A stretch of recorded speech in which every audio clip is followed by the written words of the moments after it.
Salvador Dali threw a great party. We all drank Bacardi, it got kinda gnarly. We're light as a feather, we're tougher than leather. Together we're weirder together. Thank you for having Oh my me. gosh, I'm so glad you reached out. And it's been a while. I think there's people in your we're recording, Yeah, we're right? recording. We're recording. There's people in your life that I think it's nice to have a check-in, even if it's once a decade. Totally. Ione blew out her voice at our joint birthday party the other night, so she's going to jump in intermittently. How are you sounding? Let's do a sound check. It's all right. Okay, I feel great. I just my Okay, voice is yeah. a little messed up, but Sounds sexy. Yeah, it's very sexy. Yeah. Yeah. So we were so firstly, for people who don't know how we initially connected, no one would know. I read your book, Your Voice in My Head. What year did that come out? 10 years 10 ago, speaking years of ago. reconnecting every 10 years. And I picked it up because my therapist had just died. And I read a review of your book and I was like, what are the odds of someone? And I'd heard your name before, so I knew we were sort of peers, like generationally. I was like, what are the, maybe this is something that happens to grownups. And we ended up connecting over that. And yes, I've always felt sort of psychologically close to you in that way, the parallel journeys. And were we already, I have a funny feeling, weren't we were you already living in the county? Yeah. So you came over and visited and we were here in this house. Yeah.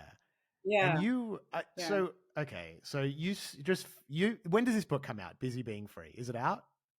That book came out in England a couple of months ago and comes out in America this week, I think. So you sent us this book and we devoured it. Yeah. Each of us. It is. I devoured your first book, but then this one as well. Yes. Oh, yeah. Well, of course, back then too. But this book, I was trying to, like, in my mind, sum up why, besides you just being a brilliant writer and your life being interesting and you having insights into it, it's like the genre of the book itself is like, I was trying to like coin sort of a phrase that would sum up why this is like the perfect genre for me to, and I came up with the term aging, sexy, existentialist hipster reflections.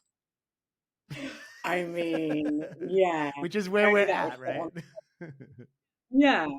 Yeah. And I was thinking how interesting it is to talk to both of you. Because, on the first page, and I think the first paragraph, I talk about the idea of that, absolutely bizarre and unusual to have success and attention as teenagers. And I talk about the top note of that scent burning away and like what do you smell of next when that top note of success that you had as a teenager has evaporated? What's the next note down? Totally. Whether that's just in terms of like desirability, because you talk a lot about that, about having the attention of men sexually, but also just the way celebrity or romance has this initial burst that's so seductive and then finding out what lies beneath it. Yeah. I mean, and I could listen to you guys all day because I think I talked about, if not in this book, then in the memoir before, for sure, like idolizing the idea of artistic people being couples, like, and only realizing late into this obsession with having your jigsaw puzzle relationship with another artist, how rarely they last. All the pictures that I'd cut out of James Taylor and Carly Simon and Paul Simon and Carrie Fisher, like it doesn't tend to work. It's really, really hard. Right. So to fill people in, this book is about your marriage and subsequent divorce from Ben Mendelsohn, and it's incredibly candid. So that's the first thing that I wanted to know about was, whereas, Your Voice in My Head, there was a lot of disguising the characters who were involved. Yeah. What is the because Ione's also writing a memoir at the moment, and I know. and so but what is the process of writing about a divorce so candidly, and in Okay, terms of well, permission and that? I think you both have experienced Ben Mendelsohn enough to believe me when I say that early on, when I said to him, you know, there's no way not to write about you, that of course his response was, what was it? It was just make me unforgettable and say I have a big cock. And well, look, I mean, people kind of, that's received wisdom, that's not going to be, I'm very happy to do that. I thought, I wonder if he'll keep his word if I do that. And then, of course, I had to give it to him for a legal read, and also because I want to co-parent. Of course, I want to give it to him. And the legal side, they wanted a legal, written sign off at the publishers. And I had tried to explain that's not Ben. Like, you're going to have a hard time getting him to actually respond to an email and to write in a legal form. But what they used instead was this just incredible voicemail he left me when he finished reading it, where he was crying, saying, I think it's a spiritual book and I'm just really honored to be a part of it. Uh-huh. And he had also asked me in that first conversation where he asked me to relay that he has a big cock. He had asked me to also, he had said, Emma, do you feel that what you're writing moves the ball forward artistically? In terms of memoir, are you doing something to push the ball forward? And I said, oh, yeah, I think that I am. I'm trying to. I think I am. And he's like, well, that matters. So because we knew each other's work before we met, that's residual when you're not in love anymore. In fact, even in the moments when you hate each other, in the year when you hate each other, when you're hammering out financials, that is incredibly helpful to respect each other's art. Were you immediately thinking I can't remember how you described his cock, but immediately as a writer, I'd be thinking, wait, how am I going to put that in? That'll be great. Get on the thesaurus.com. Get it out of the way at the start, yeah. Right. He respects artists, and he that means a lot.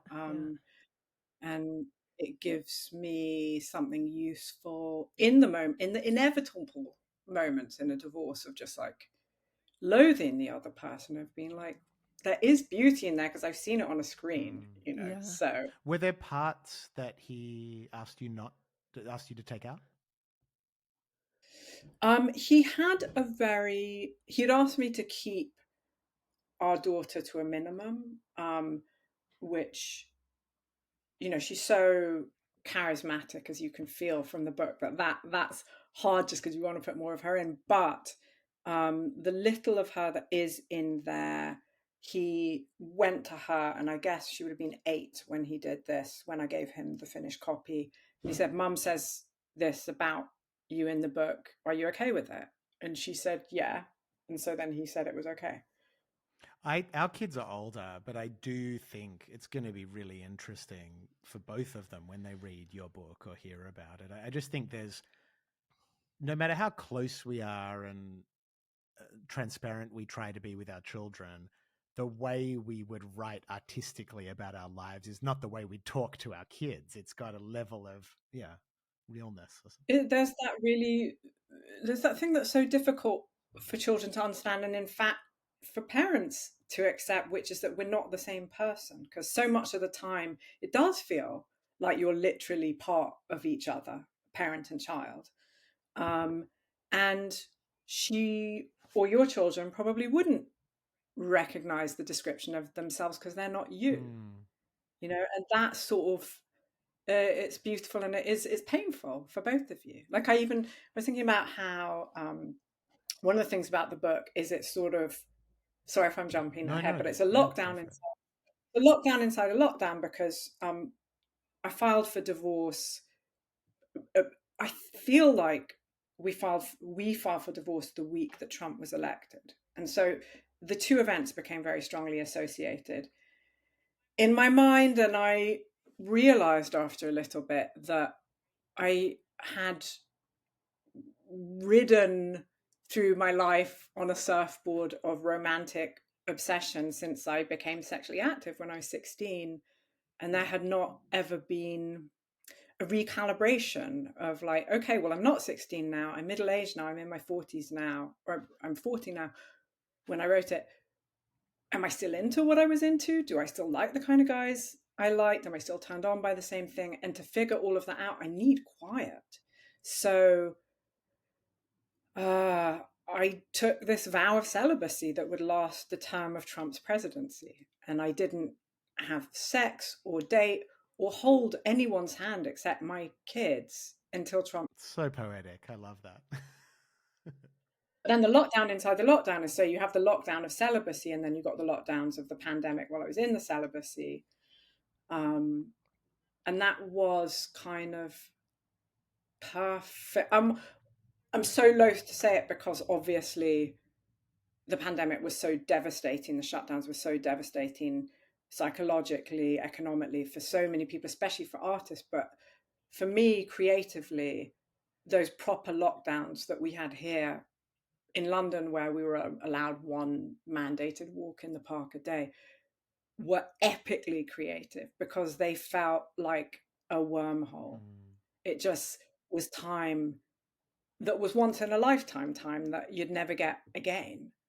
And it was a combination of not having sex, but being in my 40s, so feeling very sexual, because I don't know if you agree, Ione, but I definitely did come into my sexual power in my, that is when it hit. Yeah. That is when I felt more ravenous than ever. So if you feel that way, but you're not having sex, it becomes a kind of alchemy. Yeah. Mm-hmm. Do all the breathing, did you do a lot of that, like breathing the energy up the spine, or any of those spiritual practices people do to stop themselves becoming violent? I know, I just got, I say in the book, I just got horny for the moon. Like I did start wondering, I think I'm the actual literal description of a witch because I'm an aging woman who's like hot for the moon, who, it felt pagan, pleasantly pagan. Yeah. I really felt for you in that moment. I think when all the lockdowns happened, we were each so consumed in our own personal family dramas. But single parents, especially ones that didn't have outdoor space and things like that. And we're friends with lots of single mums. And I really felt for, it's like, I think as a single mum, you do rely on community too. And it was, I don't know, that seemed like a big challenge. I appreciate that. But I think I also help myself because I don't know about you guys or the people that you knew, but for sure there were so many parents who were like, I'm so stressed out because we're trying to do the home learning and following the curriculum from home. I didn't do that for a single second. I'm like, you want to play with your doll's house the entire month? Yeah, we were like that too. We were like, the world's ending. Why does it matter? Yeah. And also you're, and that's the other. But now we're paying for it with the school syllabus now. No, I feel like it was for sure rewarding. And I also tried not to gaslight her when she'd say, and she still says, like all little kids do, because they're taught about global warming and they're very concerned about that at school. She says, what's going to happen if the world does end? And I never say it's not going to, because it kind of feels like it might. So I just say, I'll be holding you. Yeah. It's a trip. Yeah, parenting through global crises is something I never considered. Like my dad grew up in London during World War II, and he was shipped out. They made all the kids go stay with foster families in the country because London was getting bombed. And my dad was 6, and he heard the law that orphans were allowed to ride on the trains for free. So he'd run away from these foster houses, get on the train back to London at 6 years old and say, I'm an orphan. And they let him on. He showed back up on his parents' doorstep twice. And eventually they were like, we're not sending you. But it's a very particular experience of trying to hold space for your kids and communicate honestly, but not scare them too much. Yes. You know, Goldie was just I just don't want to die. Am I not going to die? It's like so intense. Yeah. Yeah. Um, And then, of course, when you read it, so you remember there's the part near the end where I got trapped with my ex-husband in lockdown for 6 weeks when the airport shut down and we are living in a 2-bed top floor flat. I'm actually here, right? I'm I back in this wondered if flat, that was and because I just saw that you look like this you're is in an this attic. attic. Yes. I'm in the attic. And actually, I'm just going to, I don't want to ruin your recording, but that's the little nest where Ben Oh would my sleep God. for the whole of the Wow. lockdown. Uh, and but that even felt right too. Yeah. You know, it's one thing being divorced, but you don't think you won't be together when the world ends, Yeah. really. So that was kind of right as well. Yeah. We were in Australia for some of it. And at first it was like weirdly open. It felt like the only place in the world, New Zealand and Australia, that were, which felt odd. And then it went kind of London, Italy, strict lockdown. Australia, have you spent time in Australia? Yeah, so Ben has an older daughter who's still my We met her stepdaughter, when we were Sophia. Yeah, there. we were hanging out I became kind of like, we would meet in the park. So Soph and I are still very close. I'm very close with her mum, and fun. I don't know if it's a me thing, but I'm very close with my ex-husband's new fiance. I'm very close with the mother Yeah. of his older. Um, I think it's potentially the gift of the slight gift of slight, healthy, non-malignant Yes. narcissism, where when the person before and after is like really lovely, impressive, and beautiful, you're like, yeah, I fit right in here. Very happy with these people. Yes. Approve of this. Let's be I know. friends. Intense.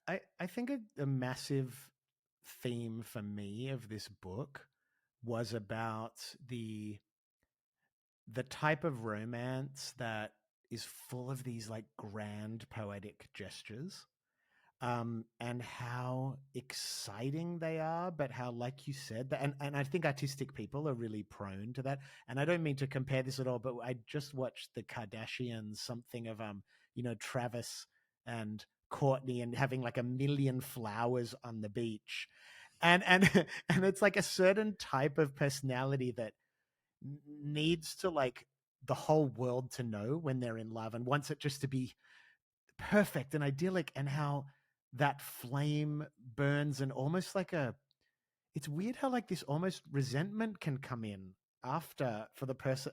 I just wonder what your whole take is on that type of romance, having lived through it now also multiple times in other relationships. Yeah. Multiple times. I think uh, it's almost like artistically, I always think about the concept of the snowflake idea, which is the idea, I bet you've had it with songs, that's so perfect and beautiful and you can see it, and when you put out your hand to catch it, it melts in your hand because it's a snowflake and it's gone. And I realized when I look back, there were a lot of snowflake relationships that they're just like so exquisite, but you're not meant to catch them in your hand. Yeah. And that's sort of how Hmm. I look at it. And with Ben specifically, I don't know if he feels the same way about me. What I do know is that at the end of it, we really know each other. Like, we really know each other well. And the next time I'm in a long term, very serious thing with someone, I would like to know them less well. And I would like for them to me slightly less well, because I don't think it necessarily helps. Well, we're both. I don't know if I believe in astrology, but we're Virgos, and Virgos can be kind of private and vain. But it's weird. We're both.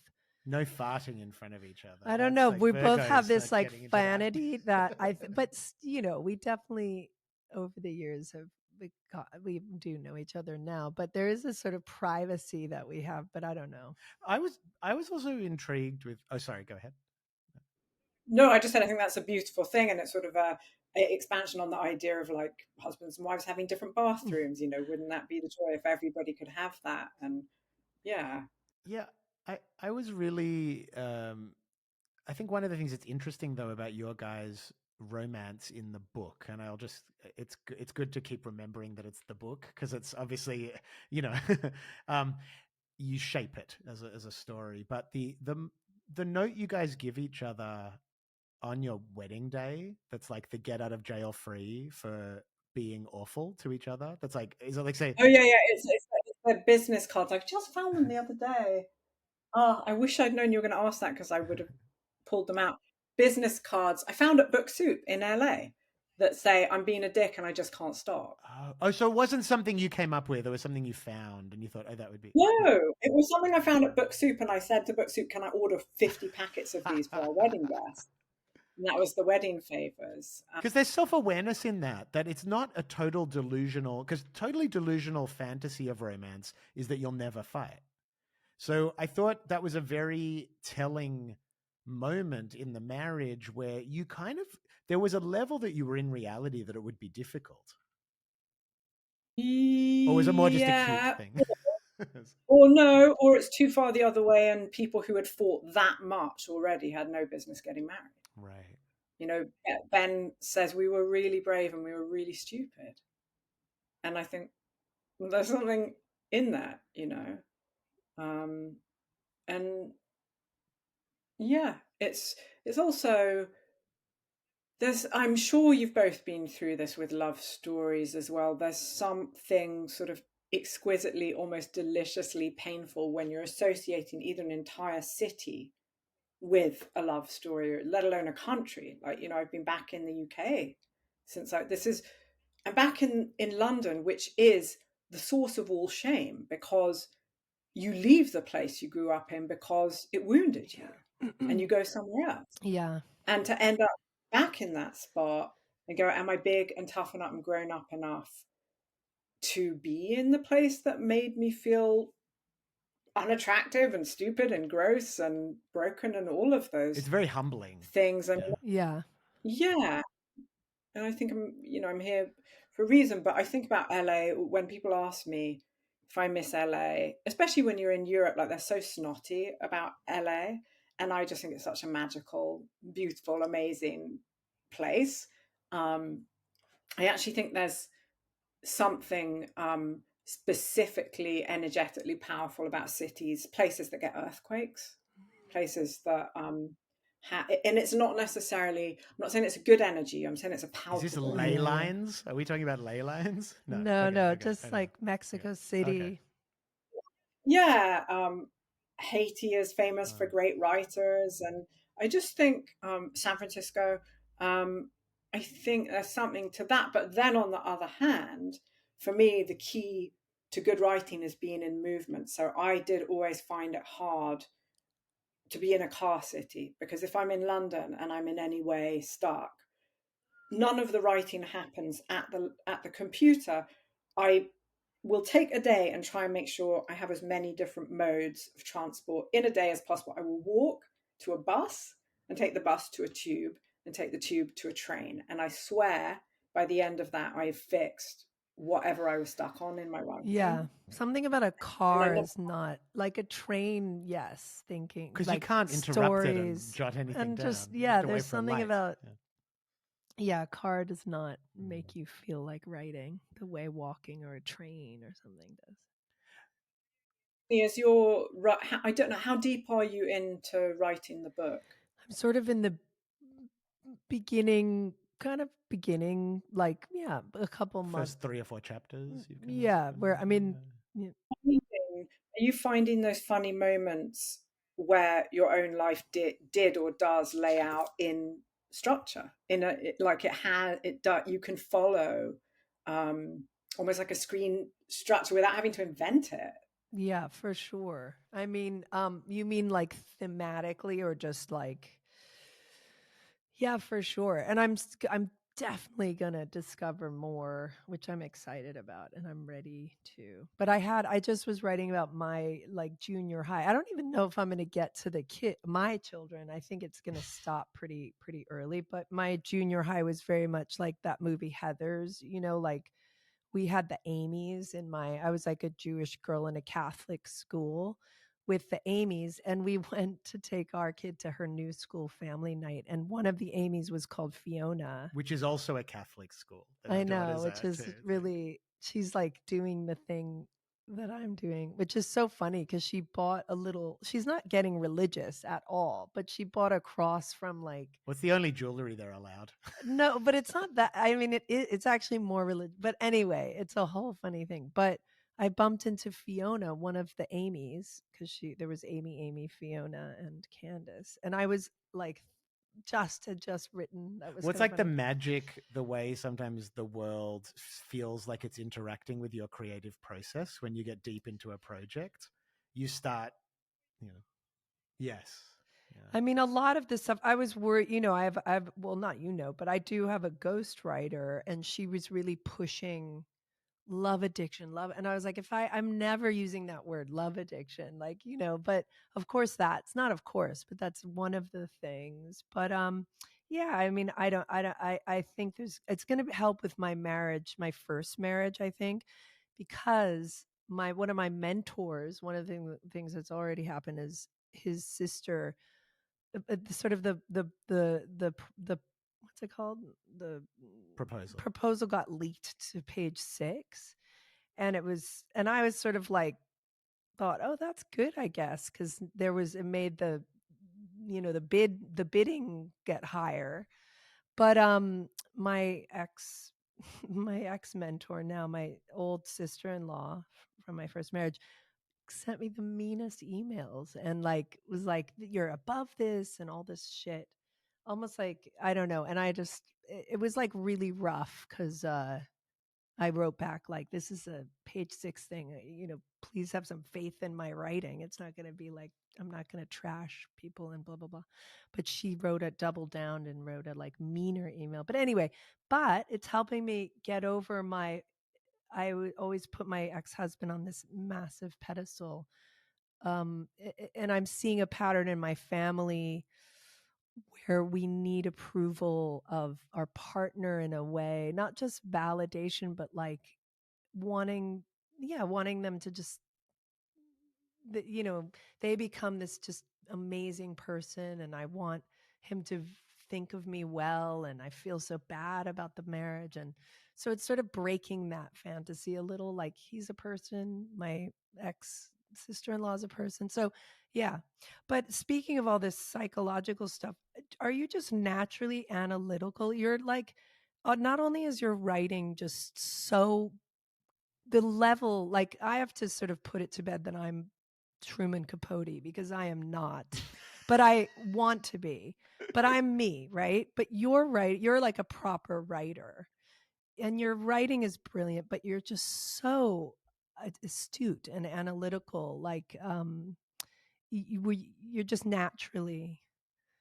No, I mean, no, to be completely honest, when my brain started firing at the next level is when they legalized cannabis in LA. And up until then, I had never been a drug person ever. And, clearly like cannabis is barely a drug, but I'm pretty by nature straight edge, the thinking being like I probably wouldn't have been a self-harmer if I at least sometimes had smoked weed or drunk a little bit or something, but I never did. Anyway, cannabis was legalized before I left LA.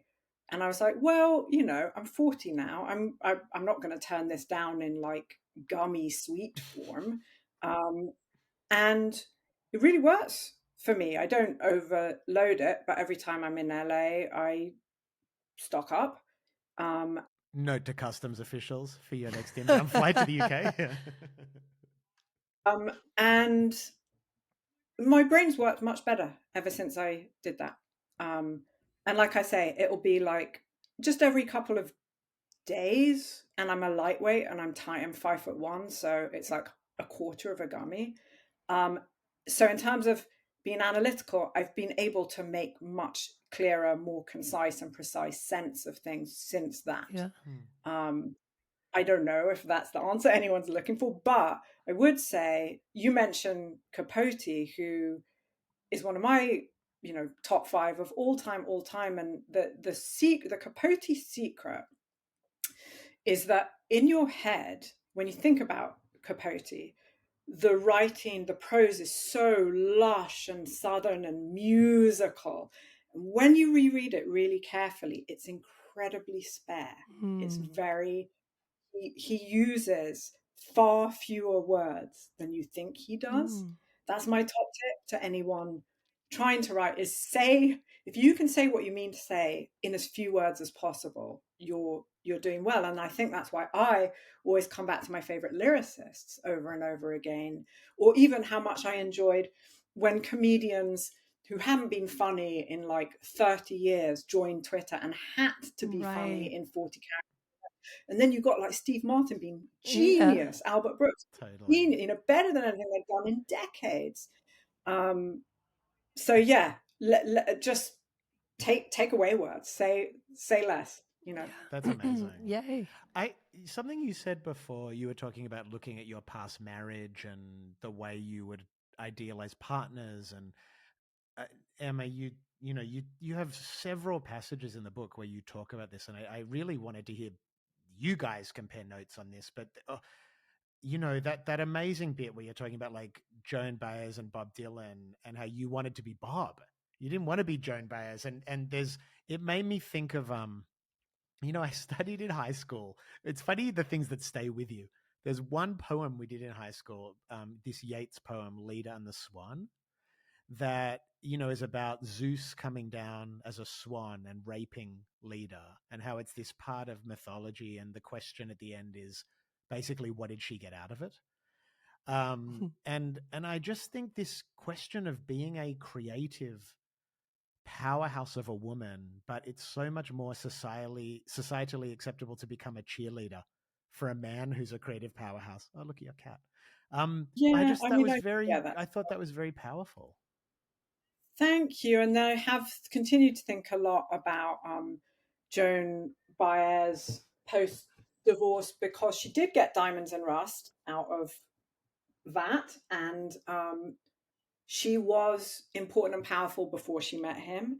And it taps into that idea I talk about of when you go through that corrosive breakup that just breaks you down, is trying to remember what size you were in the first place. It's like Alice in Wonderland, like, am I too big? Am I too small? What size was I? And I've thought about Joan Baez and how she was Joan before she met Bob. And Chrissie Hynde is still Chrissie Hynde after she was divorced from Ray Davies. You know, they're both brilliant. And I've talked a lot about my admiration for Eve Babbitt. There's many. That was her old neighbor. Oh, really? I grew up next to her. Sure, you have stories I look forward to reading. But someone who was both groupie and muse. She had great taste in. It's not just that it was famous men, because she was sleeping with Harrison Ford when he was a pot dealer. You know, she knew what was coming. She could pick up. She had like an energetic ability to pick up, you know, that wild magnetic thing that was going to be next. But she is also a spectacular writer, and I think that's quite disturbing for people when you put up your hand and like, I could be both. I could in a very base way. I talk in the book about that moment of realizing I've slept over and not over and over, because I hadn't slept with that many people. I had these intense romantic escapades with men I wanted to be like. I think the complexity is overwhelming for a lot of people of Eve Babbitt, who is, I'm sure by her own admission to some extent, absolutely groupie, and also brilliant artist. That's something completely different from being a Joan Baez and from being a Chrissie Hynde, from being it's something else. And I think Eve had such a true love for genius, and that's something I really relate to. I sort of don't care what field anyone is in. I am a whore for brilliance, basically. Like, you could be a brilliant gardener and I'm like, I love you, you know. So that, I think I'm probably going to need to recalibrate if I want to be with someone long term, which I'm not even sure that I do want to be, but if I did, I'm not sure it's a completely generous way to live, to only like permit people who are brilliant at things. Well, I was wondering about that because, you know, I feel I relate a lot in that I've liked standing very close to madness, like warming my hands by the fire. Like, you know, whether it's like I worked with Daniel Johnston and Harmony Korine and Evan Dando and, you know, lunatics. Like, I like them. I always found them very, like, full of life, but I also found the inherent lack of boundaries that those types of creative people have to be sort of dangerous to my emotional well-being in a sense. And I wondered if, as you got older and as a parent, if it felt safe to invite those people into your life in the same way. Yeah, it's so funny. I was thinking about that today. I guess because I knew we were going to talk, and I was thinking about the years between Your Voice in My Head and Busy Being Free. And Your Voice in My Head is much more a document about mental health and poor mental health and falling out of love with the idea of craziness. Because, of course, in my mental health journey, I got very, very lucky in that a brilliant psychiatrist, beyond being a mensch, also gave me the combination of medications that I'm on 20 years later successfully, you know, and many people with mental health stuff never get the right medicine. It doesn't exist, or it doesn't happen in the right combination. I know myself, I know that I need to kind of watch what I eat, and that's not about weight, it's about like brain food. I know that I'm definitely better off if I exercise, just because I can get so overwhelmed by a bad feeling. And sort of one of the easiest ways to get a bad feeling off you is to sweat, you know, to get hot or get cold, like get in an ice bath. But yes, all these years later, especially being a parent, can't have crazy near me. And it's bewildering often for people because of all the books I've written. The most beloved is Your Voice in My Head. And it's confusing for them that they could reach out. And I've literally, this is a horrible story, but I've had a friend reach out and say, I have a friend who feels suicidal. They're a huge fan of Your Voice in My Head. Can I connect you to talk? I was like, I'm so sorry, I can't do it. I'm really sorry, I can't. And they did kill themselves. And they didn't do that because I wouldn't engage with them. Yeah. But it's different being a parent.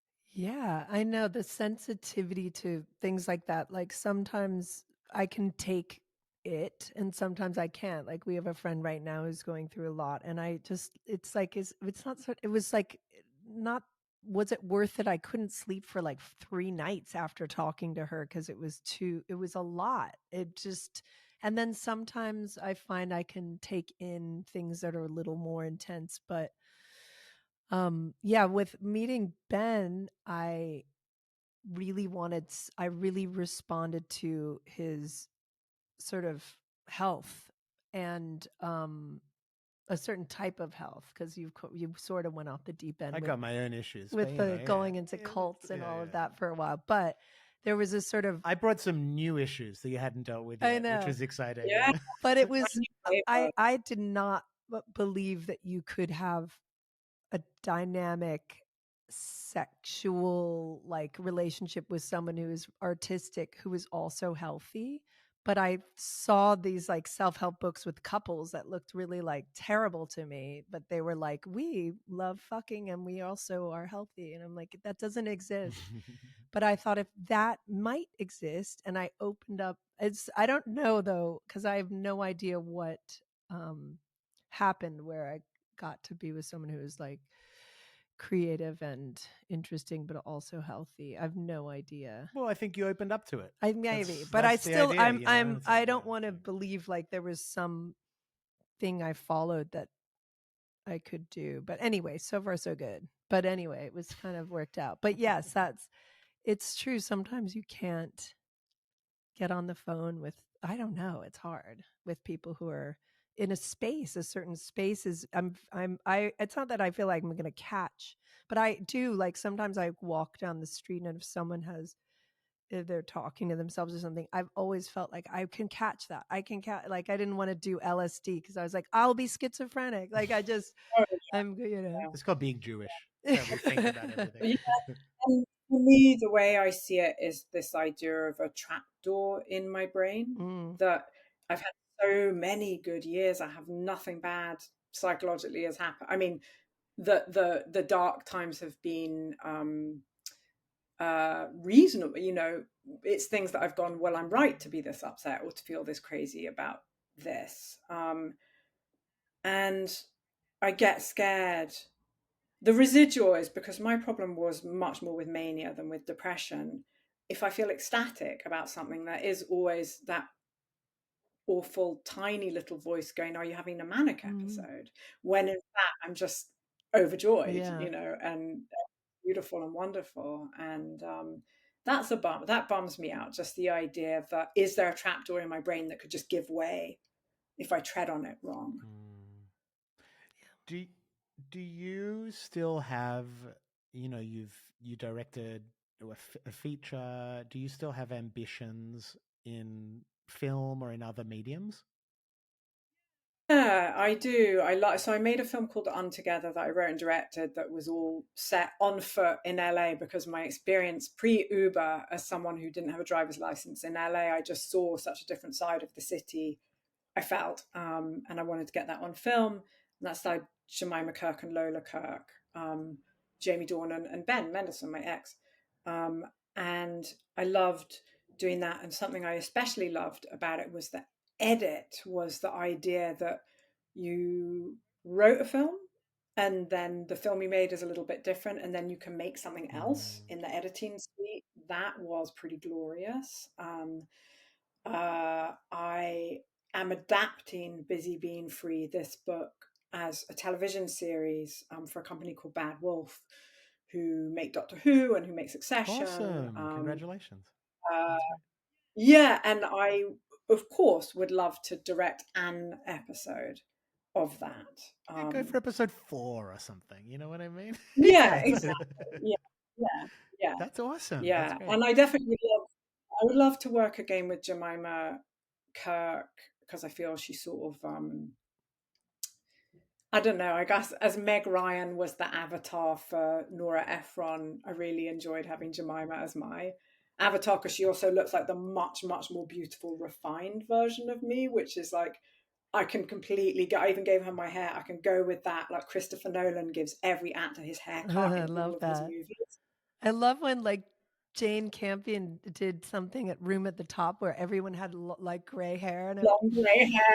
Yeah, I love that. So I'd be very that's into. I'd be great. very into that. Do you know the family, like the Lorraine, the mom, and the whole? Because you're like cut from the same Yeah, cloth.